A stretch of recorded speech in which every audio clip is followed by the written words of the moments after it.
she's maybe not that well known outside of it. And it refers back to this whole Jacobite time with Bonnie Prince Charlie. As you remember, Bonnie Prince Charlie has been defeated at the Battle of Culloden, I was talking about yesterday. And he then goes on the run for about, he's on the run for about 4 months or so, nearly 5 months. And he is being chased all over the Highlands by the British Red-Coated Army. Now, the British Red-Coated Army are chasing everybody that's a Jacobite, you know, arresting them, executing them in many circumstances, evicting them from their homes. There's a whole ethnic cleansing that's going on. But the prince himself is the main prize. That's what they're looking for. They're looking for Bonnie Prince Charlie. Now, he goes all over the Highlands and he's chased and chased all over the place. He never spends more than one night in the same place. And everybody that takes him in and helps him, nobody ever betrays him, despite the fact that a price of £30,000 is put on his head. £30,000, this is 1746, the equivalent of millions today, absolutely huge sums of money, but nobody betrays him. And there are various different stories of you know, how people helped and how people sort of aided his retreat and his departure away from Scottish soil again. But none more so than this girl called Flora MacDonald. Now, Flora MacDonald was from one of the Outer Hebrides islands of Uist, sort of over the Minch there, over the sea there, and she was based out in Uist. Now, she was quite a well-to-do. She was from a well-to-do family. She certainly wasn't a servant girl. She wasn't the upper echelons, but she was, you know, the daughter of a kind of rich landowner kind of thing. She was quite well-to-do, and she was going to help Charlie. Now, Charlie had got himself over to Uist. About 4 months, this is, four and a half months, being chased all over the Highlands, and he ends up on the island of Uist. And he needs to get back here to Skye, because the boat that's coming from France to take him back over to safety over to Europe is coming to Skye. He needs to get to Skye, and he's on North Uist, out in the islands. So Flora says, I'll do it, I'll help my prince. So what she does is she manages to get Charlie over here to the Isle of Skye. Now, the way that she does it, it was quite unique, quite ingenious actually, quite funny, is Bonnie Prince Charlie, and one of you girls were asking me yesterday, why is he called Bonnie Prince Charlie? Well, Bonnie Prince Charlie is, Bonnie in Scotland is lovely, beautiful. Somebody that's bonny is really nice looking, or something that's really nice looking. Now, Bonnie Prince Charlie was born in Italy, grew up all his days in Italy, and he was quite a slender character. He was only, you know, he wasn't particularly big, and he was. Some people described him as being slightly effeminate in his mannerisms. There's no suggestion that he was gay, but he was slightly effeminate, and he was quite small and slender. Now, what Flora MacDonald did was she had various maidservants, and what she did is she dressed Bonnie Prince Charlie up as one of her maidservants and called him Betty Burke. This was the name that he went under for a couple of days. He was Betty Burke.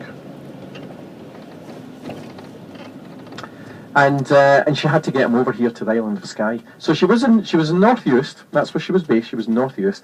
She has to get him over to the Isle of Skye, and she dresses him as Betty Burke. Now, the government troops at that time were closing in on Charlie, and they kind of knew that he was up round about that North Uist kind of area. So Flora MacDonald arranges this little boat to bring herself and a couple of her maidservants, which includes Bonnie Prince Charlie, over here to Skye. So she gets down to the boat, gets on the boat, but the soldiers stop her, and they say, where are you going, why are you going, etc, etc. She puts a convincing story why she has to go to Skye, and the soldiers say, right, that's fine, well, what I need to do is I need to search search yourself, search the boat, and search your maidservants. So Flora's thinking, right, if they do a body search of Betty Burke, we're going to find something slightly more underneath the dress than there should be. And so she puts up this big major protest about, how dare you touch my maidservants? These girls are mine, don't you dare ever touch them. And she puts up this huge fight and big protest, and eventually the soldiers say, okay, we'll not touch them, and away they go. And this is one of the stories about how she manages to get Bonnie Prince Charlie over to Skye. Now, she also had to be very clever with him and sort of tell him, how to act as a woman. Because at one point he was climbing over. They were trying to jump over a little burn, small little river, and what Charlie did with his dress on, dressed as Betty Burke, was he lifted his dress right up to his waist so that he wouldn't get his dress wet. And it was kind of, oh my goodness! And there was a little boy that watched them and shouted, "Mummy, Mummy, I can see that girl's legs!" And because you weren't to do that, as a female, your legs just had to be covered completely all the time. So Flora was saying, you don't do that, you just get your dress wet, that's the way you do things. So there was all of this thing about how she was trying to help him. So, fantastic. Now, she gets him over here to Skye. Fantastic. She then hands him over to one of the other clans that are down here called the McKinnons. And the McKinnons are the ones that eventually get him over to France, because the boat comes in to Broadford, way down at the south side of Skye, and they manage to get him over and away, and that's him. So the second last night was spent over here in Skye with Flora MacDonald at a hotel, or an inn called Floddigary, which is over the other side of the island. We're going to pass it later on. So this was it. Bonnie Prince Charlie finally got away. Now, after it all happened, Flora was arrested. The soldiers realised what had happened. Flora was arrested, and she was taken down to the Tower of London to be tried for treason. But there was absolute outrage in Scotland that this girl was being tried for treason. Now, not just amongst Jacobite supporters, but all over entire Scotland. People were in outrage that this was happening to this young girl. She was only 20, just over 20, in her early 20s. And there was absolute outrage, and there was a lot of toing and froing between politicians and influential people. She was eventually let go. She was eventually freed.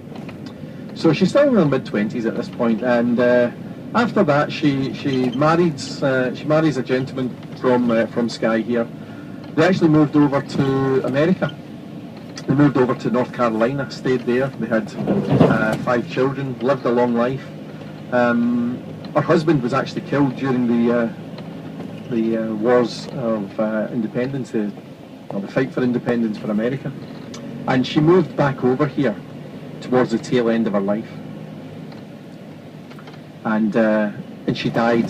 She died an old woman, very happy old woman, in her bed many years later. Now, when she was buried, at her funeral, it's thought that there was around 3,000 people that were at Flora MacDonald's funeral, because she was held in great esteem by the people of Scotland.